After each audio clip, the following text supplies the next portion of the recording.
Welcome to another episode of That's Some Crazy Shit with Kelly and James. By now, you know who I am.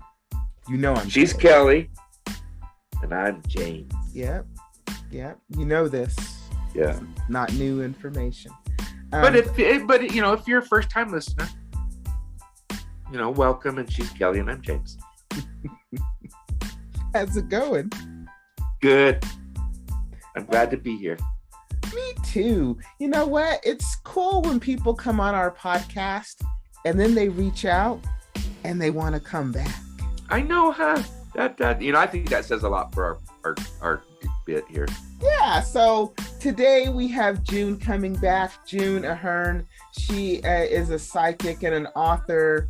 And she was with us about, I don't know, James, maybe a couple seasons ago. Yeah, I think and so. She had picked up on some crazy shit, just right as we're recording.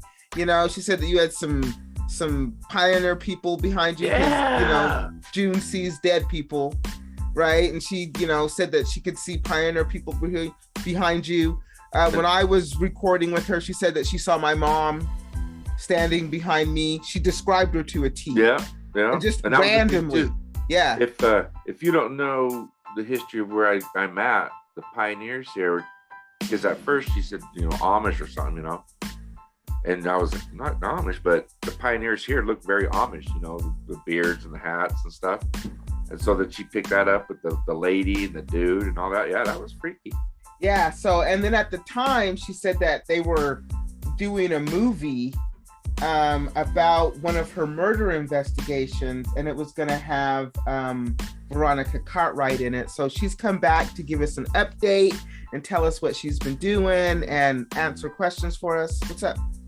They didn't have the movie the first time. She had talked about it. Mm-hmm. She had talked about it. She had talked about Veronica Cartwright.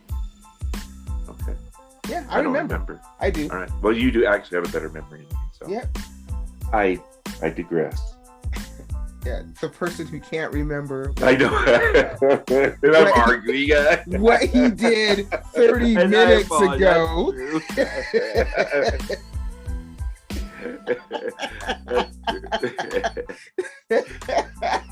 My own admission. That's funny. But yes, the last time she was with us, she did talk about they were going to do a movie about one of her murder investigations. It was going to have Veronica Cartwright in it as her, and it's now coming into fruition. She's going to give us an update. I just think we should just bring her on.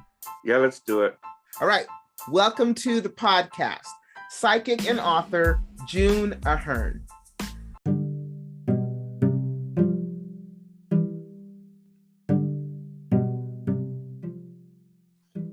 June, thank you for coming back to That's Some Crazy Shit. I'm excited that you're here. Welcome. Thank you. Glad you're back, June. Yes. When you were here with us last time, that was some crazy shit, because that's some stuff that me and James still talk about. Right, because you had told him he had some pioneer people standing behind him, and it was just crazy, huh, James? It was, and it was funny because you not knowing the region I live in and describing the pioneers, that was pretty crazy.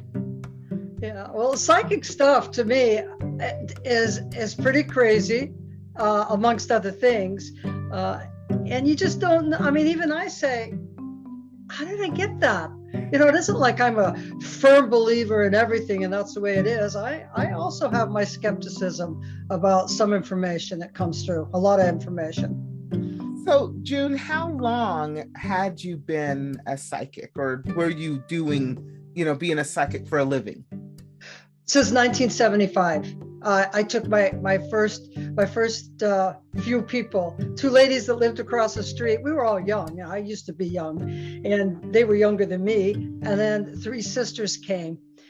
So I started doing readings and in my kitchen, at the kitchen table. Wow. Yeah. And so, but you don't read anymore, right? No, I retired. I regard. Well, unless it just comes to me. I think, as you said on the show, if I pick something up and the person's open to it, I'll share it. Yeah, you had told me when we were talking that I still talk about that I had a woman standing behind me. We had probably identified it as my mother. Yeah. Right. And it was just crazy. It was crazy because there's just no way she could have known. And she described her to a T. Right. That was the thing when you described her, June. I was like, wow. Yeah. Even to, I feel that way too. When someone says, oh, that's it, I go, oh, wow. And I get excited also, as like everybody else. I don't take it for granted, like, oh yeah, I can read you and I can this and that.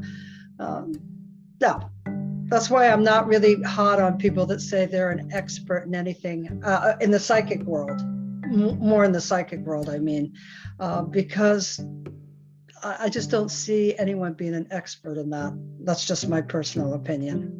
Yeah. And it's funny. I agree with you because there's people who are quote unquote UFO experts, Bigfoot experts, and you're like, anyone, you can't be an expert on this stuff. There's so much we don't know. Yes. And I would imagine too that even though you are psychic and you have these abilities, there's still a lot that you don't know. Absolutely. And I say you could be I'm certainly well experienced, and I've worked with so many situations and different kinds of phenomena and with the police, everything.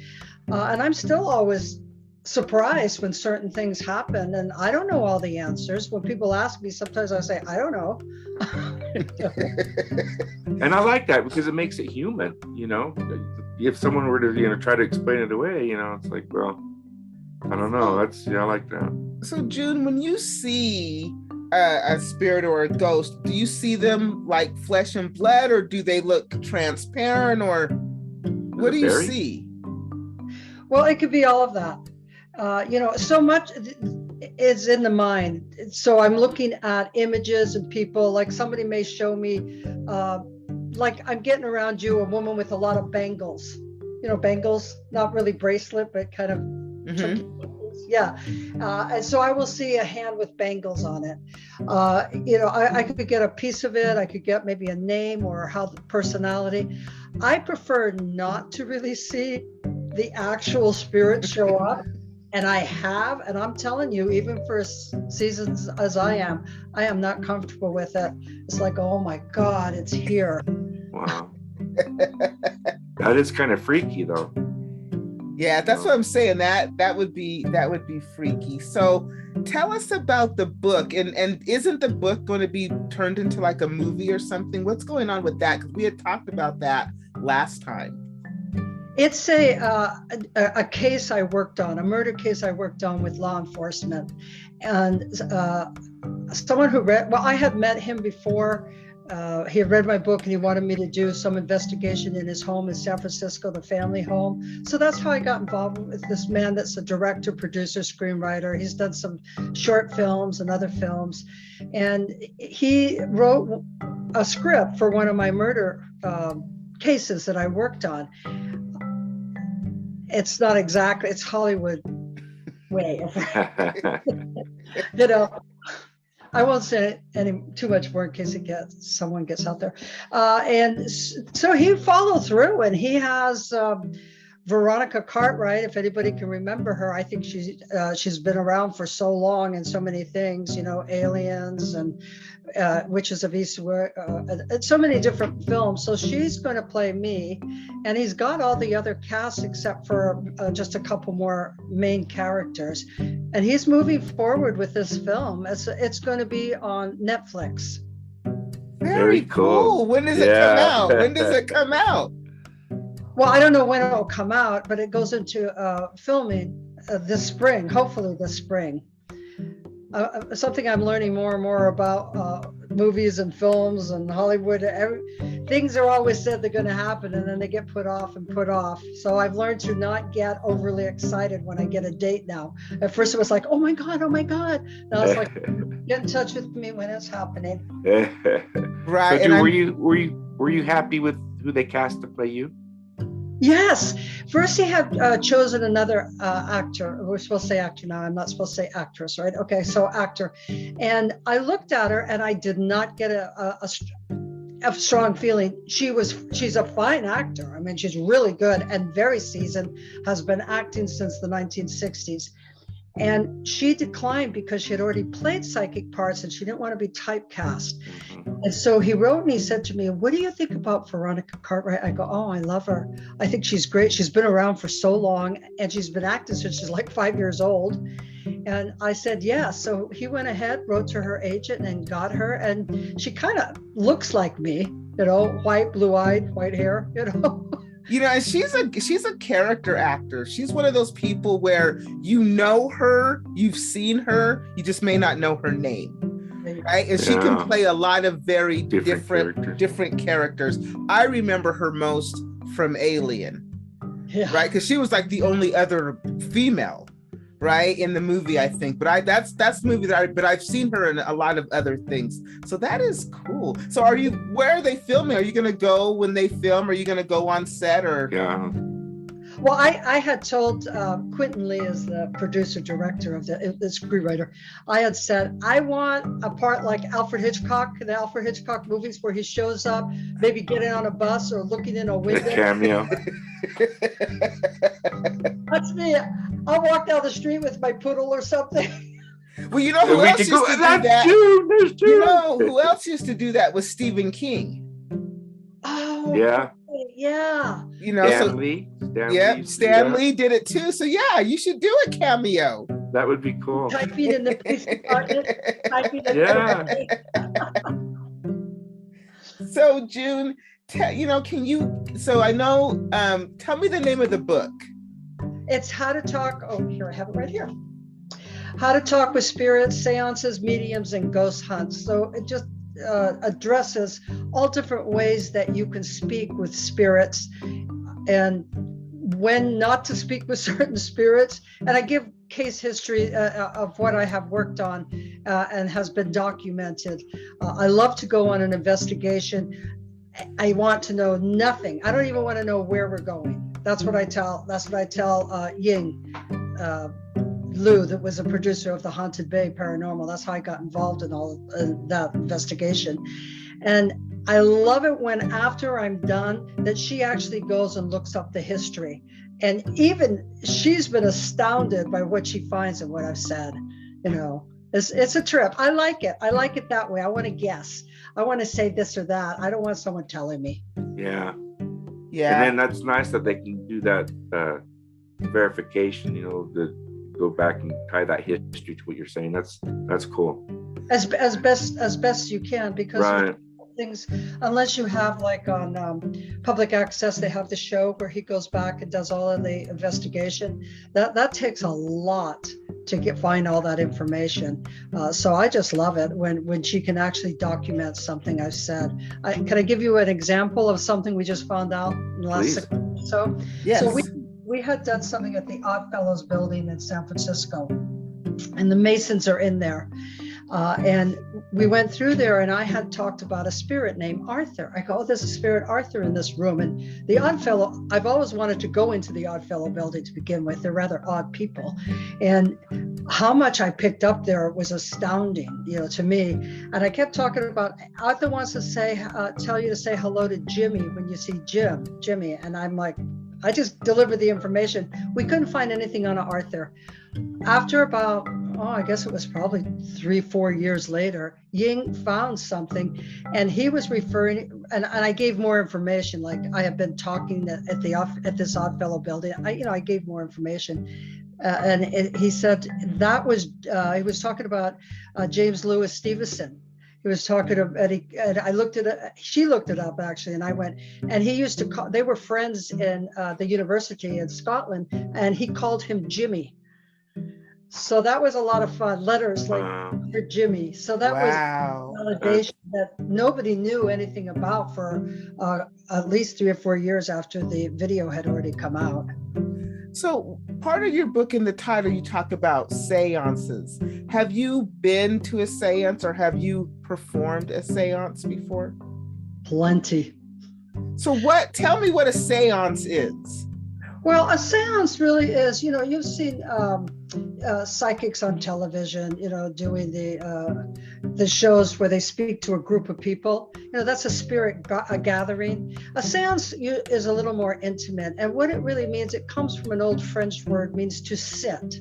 There's a meeting going on, and the word actually is a French word. I can't remember how to say it even, but it means to sit. You're sitting at a meeting.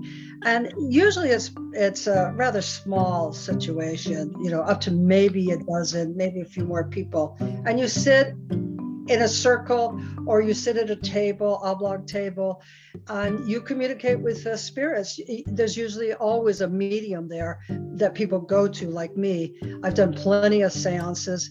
My sister and I used to do them. We used to call them our entertainment. And we really preferred if somebody had something a little tragic they could bring to the seance. I know it sounds terrible, but it was more interesting, like, a dead relative or something that was murdered. So you sit there, and I do the rosary. That's a Catholic beads that you use. So I pray before. I go in before and I bless the room. If it's not at my location, I started going to other people's homes, and you bless the room. And I always bless. I do pray. I believe in prayer, and I do believe in a God, a divine, if you want to say God's an easier word. And you sit around and you wait for information to come. Sometimes people bring photographs. If I'm not getting anything, I will say to somebody, I like to start out with saying, here's the spirits I have, and here's who I believe they belong to. And so I bring forth messages. Cool. So, and that is something that you no longer do, but are seances still popular today? I mean, how do you find somebody who does a seance? Well, you could go, there's a church in San Francisco, and they're all throughout the nation. They're even in England. It's called the Spiritualist Church, and they give spirit communication. They don't call it a seance. I just had one. Last week, I went online to one of their lectures, and they don't read for every person because that's impossible. Mm-hmm. And the woman picked me out right away on Zoom, and she gave me a very accurate message. And she doesn't know me from anybody, never seen me before, never heard my name, nothing. And so they are probably about maybe 4 or 5 months ago, another medium and I, someone I really like, she's really a cool lady and very, very talented. We did a seance on Zoom, and I think we had 12 people. Yeah. And they all got some kind of message. Very That's incredible. Cool. Yeah, that is. I can't say I've never been to a seance before. Well, I actually went to one, but it was more theatrical, but it was fun.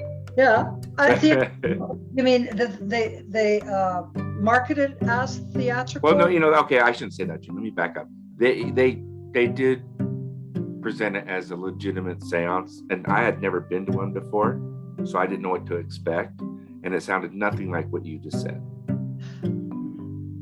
So it was very dramatic. They had a cauldron, 3 people were in the middle with veils, and some of the things that these people were saying, I was like, wow, so that's why I say it was more theatrical. Yeah, I guess that would be fun. I just look at it as kind of sacred, because it takes a lot for spirits to come through. It takes a lot for the medium. And it sounds like you were somewhat with a group of Wiccans. Yes.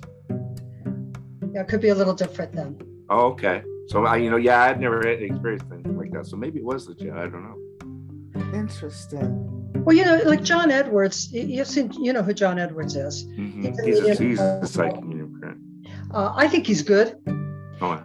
And like anything else, they're going to cut it down so that you're not going to see the whole thing that happened, because they can't. Television, like your show, you're on a certain time thing. Right. Mm-hmm. And so they do cut it to where he was right or something like that. I think he's very accurate. I'm not necessarily, and I probably should. There's some shows of mediums that I'm not taken by. I won't mention, because that's not very nice, is it? I don't like theatrics. I don't care for that jumping up and screaming. I always say, if you're that afraid, you shouldn't be doing this work, because there's scary stuff that happens. I'll tell you. Right. And I don't think some of these people realize that, it's not just all fun and games, there's not all Casper out there. That Yeah. is very, very true. That is very true. I try to tell people this, and they think it's funny or they think it's exciting. I go, man, you have to be careful of that stuff. You end up taking that home, and then you go to somebody like me and you go, oh God, I got an attachment. I can't help it. And I don't, I declined recently to do I know it was a really bad haunting with this person in Santa Rosa. And the more that I got into the conversation before I went with him, like, well, let me ask this and that. And I said, you have to stop talking to these entities. And he went, he says, well, I'm protected by Saint whatever. And I said, you are not. You're coming to me. I'm the psychic. I'm telling you, you're not. So I declined to work with him. Can't help someone who doesn't want to be helped. Yeah. So Jim, let me ask you, we had talked to somebody who said that the ghost that you see is kind of like the leftover energy when somebody has passed on. So it's not really them. It's kind of like the residue, the leftover energy. The residual. Thank you. That's what I was looking for. And it wasn't really that soul anymore, that person anymore. What do you think about that? Tell me what your thoughts are. Well, just to be clear with people, like in my book or anytime I talk to people, so I divided spirit and ghost. When I communicate with spirit, I communicate with the spirit of the person that had lived and has moved to a different dimension. I can't say heaven. I look at things as dimensional spaces now, rather than heaven, Nirvana. The ghost I look at as being stuck. They're still stuck in place, and they often have had a tragedy surrounding when they were alive. And say you may see somebody that fell downstairs, and you continuously see this person rumbling downstairs. To me, I call those ghosts, and they're stuck in place. And yes, that's not the real spirit and soul of the being that did live. That's a tragic story that's being told by the entity over and over again. It's not hard to understand, because I know we all have friends that they keep talking about something that happened years ago. They go, I'll never get over when I was 14, how that person, this and that. And you're like, get over it. So that's a ghost. It just keeps telling the same story over and over, and it's disconnected. Gotcha. So is there a way that you can stop that so that's not always playing? You can. I do like the program Dead Files, Amy. Oh. I like it because I believe she is sincere. I've watched it enough to say I don't discount her, because I also like the history to point. You can do certain things. You can call in, as she calls in, different healers or Reiki people, or she's even called in witches and some really shaman and all sorts of things, exorcists. Yeah. So you can't. I am a big person that believes in prayer. I pray every day. Morning and night, for certain people. And so I usually never praying for myself, because I have a pretty okay life. And I believe you could pray. And I've even said that during seances. I've even said it through some of the Haunted Bay Paranormal. I say, I'm going to pray for this lost soul. And that's why they call them lost soul. They're disconnected. And so prayer, healing of, a Reiki master. So there's certain things you can do, cleansing out of space. It will usually work, but it doesn't mean it will always work, depending on the power of the entity that's stuck. So have you ever come across an entity that was not very nice? Not, like we were talking about Casper, someone who's not very nice? Yes, I have definitely come across that. My biggest story was the one in Jamaica. where I went down there very naively. Well, I didn't go there naively, but the place that I went to they kept, this doctor had a wife that was very ill, and he had taken her to New York, he had taken her places, and they were Jamaican, and the actual Jamaicans, not the white Jamaicans, and although I shouldn't say that because I'm sure there's white Jamaicans. So I went to their home, and they said that they had negative, or I call them low-grade or vampire entities. To tell you the truth, at that time, I had not really run into a lot of that. And so I was skeptical. And it was July when I was in Jamaica. And I walked into that house, and, you know, July in Jamaica is very hot. I walked in. Imagine. Oh, God. It was freezing. And that's where I was attacked. I wish I had taken photographs at the time. This is the early 1990s. I didn't think about it. And I was attacked as the woman was attacked. And she was under a mountain of blankets. She was very sick. And as though you ever have a towel wrapped up that was wet and, you know, somebody. That's what it felt like.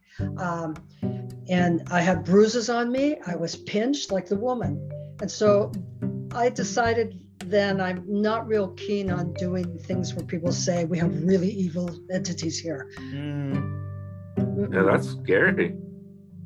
Very. I almost fainted. They had to pick me up and you know, hold me up. Like I said, they asked me, what should I do? And I said, move. Yeah, and Kelly and I have talked about this, and you can keep the stuff. We will get new stuff. Yeah, we will get all new stuff. We're out now. We are out of here. And that's entities that is attached to the space. If they're attached to you, then you move, you take them with you. Right.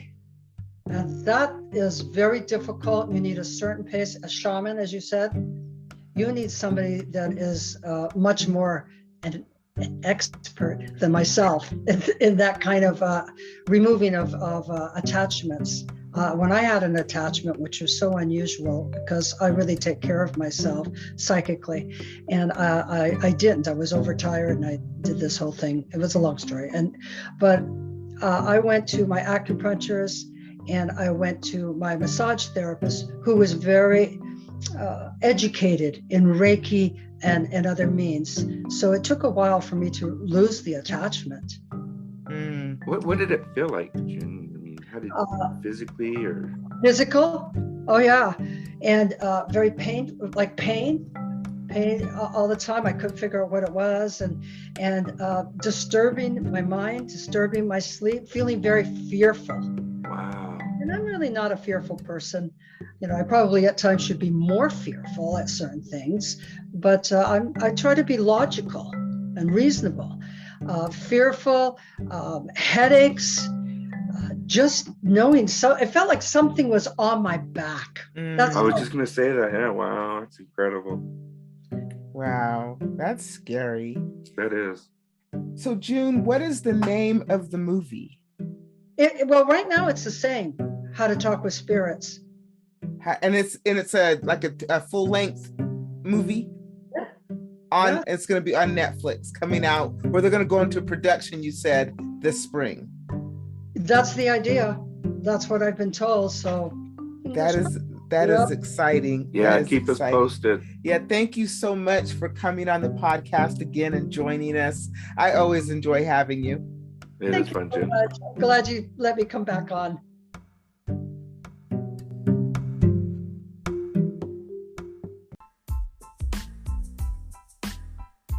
Yeah, I like June. Yeah, she's a cool lady. You know, it's funny because I should have asked her who was going to play us in the movie. Yes, you should have asked her who was going to play us. So, June, who's going to play me and Kelly? I just think it's cool. All of her experiences, you know, the books, just, you know, she did the Haunted Bay Paranormal on Amazon. Yeah. She did, she's got her Metaphysical Coaching. You can get her at sfcoaching.com. And then she's also now got the book, How to Talk with Spirits with Veronica Cartwright that she hopes is going into production, in May or June. By the time this podcast airs, hopefully it's in production. That would be cool. So we're kind of breaking it. Yeah. So I always like talking to June, so I'm glad that she came on. Yeah, I like June. She's cool. So what we got going on for random bullshit? Random bullshit today. Let's see what I can hit you with. All right. So my question is, what do you think about black holes? I recently heard, now this is just I apologize, it was a quick article I read. I don't remember. Of course, I don't remember. Don't know who wrote it. Don't know where I saw it. I'm the guy. But it was, they were surmising that a more intelligent alien race who's been here longer than us, okay, would be able to harness the power of a black hole by, okay, so you know how black holes, the gravitational pull pulls everything in. So he's surmising that they would be able to put some kind of generator type thing where the pulling vibration or pulling action would generate power for their civilization. Okay, so I've got another question to ask you because you made me think of something. Okay, that's what I'm here for, man. All right, so you made me think of something. So I'll try to answer your question or whatever, but I got to ask this. So, because I've been meaning to ask you this. So I think it was Australian astronomers discovered a mysterious spinning object in the Milky Way that emits a radio wave beam every 18 minutes. Oh, yeah, I heard about that. Yeah. And it's unlike anything seen before. The object has been observed to release huge bursts of radio energy for a whole minute every 18 minutes. What do you think it is? That's a good question. Is it a beacon? Could be. Now you have to, if it is a beacon, is it just signaling we're here or is it signaling a message? Okay, here's another question because you made me think of something. So I'm here. I had been scrolling on Instagram, so don't know how credible this is. However, I was Instagram scrolling and came across this article about this Indian lady from India. She was a psychic and she was blind. Can't remember her name. And she had predicted. Come on, Kelly. I don't remember her name. I'm sorry, but she was a psychic, and she was blind. She was in India. She was pretty accurate. They say that she had accurately predicted COVID, but she actually predicted, I think, in 2022 that that aliens would attack us. Right? That when we encounter these aliens. Now, the thing that I've always heard about aliens. If you are talking to the people who are spiritual, who say they're in communication with aliens, we have nothing to fear from aliens. A lot of our guests have said that, yeah. Right. They're here observing. They've been here for a long time. But then you have this other side, even in all the movies, right? And now from what the psychic said, who is no longer living, by the way, that we would be attacked by aliens. Just putting it out there. Well, and I hear both sides, but then my question is, to what ends would they have to attack us? I mean, what could we possibly give them? And if they wanted to attack us, our planet, they could take our planet.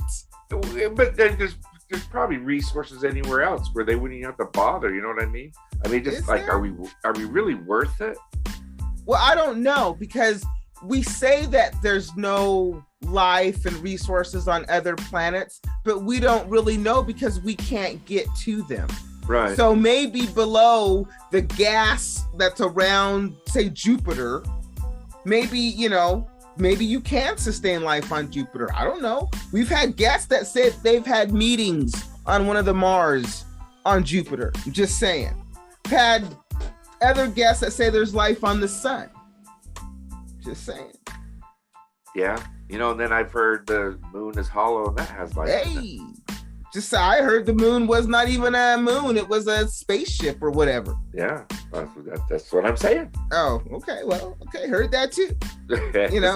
All right. See, heard that there was water on Mars. And that's a scientific fact now. Is it though? Is it a scientific fact? Has anybody been up there and drank the water? I think not. Just saying. Well, when they have like video and sensors that say there's water there. Okay. Is it water? Now real quick, that brings us to another quick question we talked about. What is proof? That's what I'm saying. Yeah, has anybody been up there and drank the water? No, nobody has. So I'm saying, is it a scientific fact that there's water? No, it is not. Do we suspect there's water? Yes, we do. Well, no. Has anybody there's science that says there's water. Have they scooped up water from Mars and brought it back to Earth? Is that what you require to be proof? Yes, that's what I require. Okay, then. I'd have to say no to that. Okay. Then they don't but they know. Have chemical proof that there's water there. H2O. H2O. Yeah, because that's water. H2O. Water's not like O2. I'm just checking. Yes, I am paying attention. Now that, James, is random bullshit. That's what I'm here for. So you can get our past episodes at thatsomecrazyshitpodcast.com. There's all of our social media and Mr. James's blog. Right on. Yep. So, next week we're gonna probably have another guest. Yep, and I will hit you with some more random bullshit, and right hopefully on. make you end up something thought provoking. Yes, that was very entertaining. Thank you for that. That's what I'm here for. All right, so should we leave? Yep, let's wrap it up. Until then, keep your minds open, people.